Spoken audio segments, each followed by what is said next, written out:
the show is going to go to the dogs a little bit later on. That's because we have the Dachshund Rescue of Houston as part of our live studio audience. We'll talk to them in just a little bit.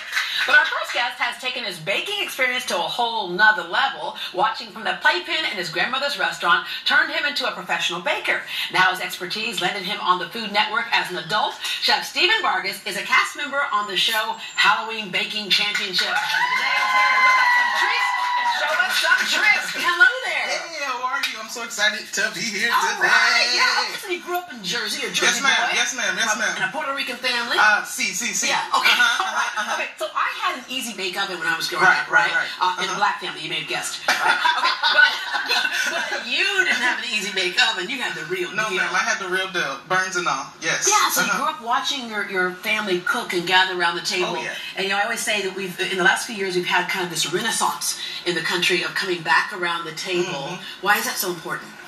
It's so important because I feel like family. Yeah. I mean, food is family. Yeah. That's how I look at it. La familia. So, la familia is important. And, that's how we build our communities. That's how we build our society. It's our foundation, It's our foundation. So it starts in the home. Yeah. Okay, so there's the main meal, and then there's dessert. Yes. That's a whole other deal. It's funny, I was interviewing Bobby Flay several years ago, and I said, what's the one thing in food that you wish you could do? And he goes, I can't bake. Baking's different. It's a science, isn't it? It's a science. It's a science and art. It's a marriage of science and art. Yeah. All right, when you applied for this show, yes, ma'am. What made you decide to go ahead and do it? I think a lot of people think, I'd love to be on the show and do this, but then you got to actually apply to do it. Yeah, so actually, it's a funny story. It's a testament to the power of social media because the casting people actually reached out to me on Instagram. Nice. So I was waiting for Oprah to reach out to me, and she's Oprah, hey. Okay, but yes. So yeah, it was Instagram, and they messaged me on April Fools, which I was like, you thought one of your friends was playing? Yeah, I was like, who's playing? Somebody's playing with me, but it actually turned out to be legit. So I was like completely like dumbstruck, and I went through the process. You got to do an interview, and then an interview, and another interview, and then another interview. Right. And then, send pictures, and, they just get to know you as a person, and also, you show them examples of your work, and then, eventually you're just waiting on a call, and then... You say examples of work. Since this has always been a part of your life, does it feel like work? And by the way, you're currently the pastry chef at the Post Oak Hotel. Yeah, I'm one of the pastry chefs. One of the okay, it's nice and humble. Yeah. You're my pastry chef, right? But when you go to work every day, I know there's a component to it that feels like work, but does it really feel like work when you're off in it? There's a point you reach, and it's kind of, you just zone out. Yeah. You're just in a totally different headspace, So, it's definitely work. I mean, you can ask my coworkers, you can ask the people at my job, and it's definitely work. Yeah.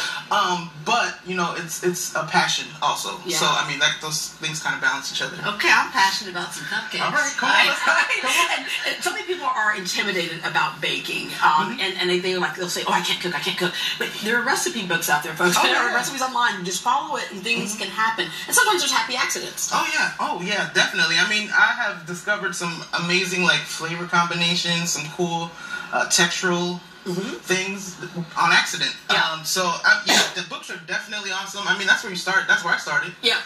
All right, this is the artistry you talked about. I love these little pumpkin cupcakes right here. So where do you get your ideas for just kind of how you decorate something? I just look for a lot of inspiration from art. Because I actually have an art background. I went to college and studied art. I don't typically look at cakes and things like that. I just look at just pictures and images. Right. And then try to recreate that. And I love the little ghost right there. And then you can, of course, the cookies. You can do all kinds of great designs on cookies and stuff too. And then we have our one-eyed monster over there on the end, and our little skeleton right here. Really, this takes a little work though. You got to work with stuff like this. Okay, so we're gonna do a little decoration type of thing right here. Okay. All right, what are we gonna be doing here? Okay, so I thought that we could. I would challenge you. To a cupcake off. Okay, can I have a handicap since you major in art?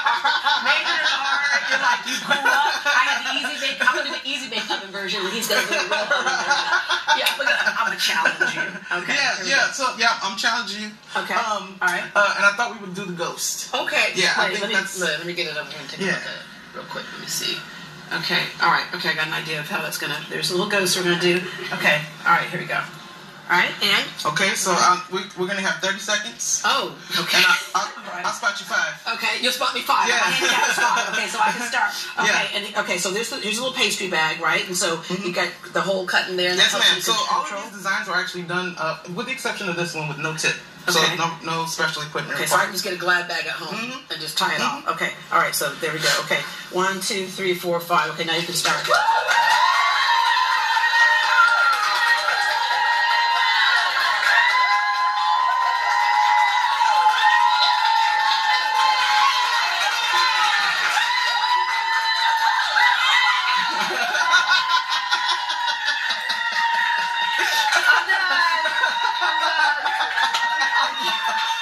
Doesn't mine look good? It looked good. It looked Yeah, real okay, so this one just goes, and mine is a scary ghost right here. Okay, this one, and he had some problems, so I just went ahead and switched this one out right here. Okay.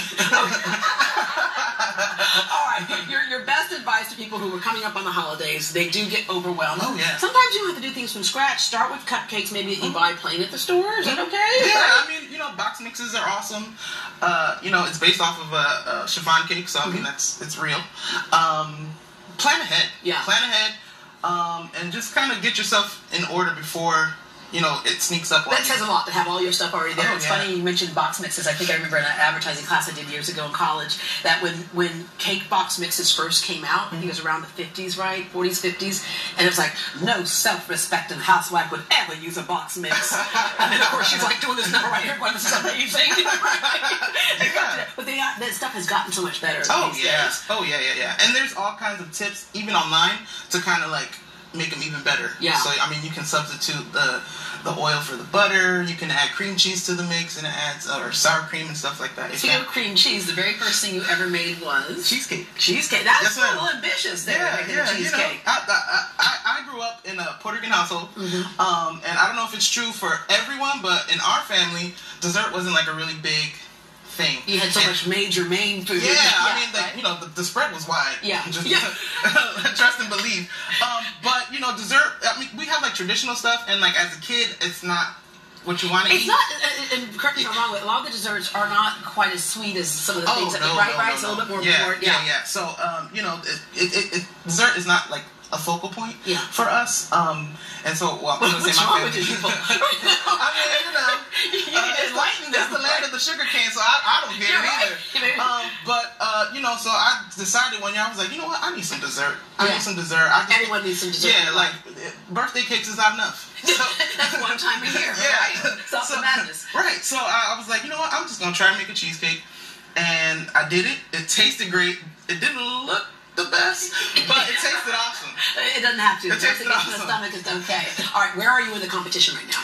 We are in episode 5. It's coming up on the 22nd. October 22nd will be the 5th episode. And then the season finale is on October 29th. Okay, we wish you the best of luck. Thank you. And before we close out, Christina, come over here. Oh. Yeah, okay. So Christina is obsessed with sweet things. I'm working camera today. I'm gonna give you my ghost.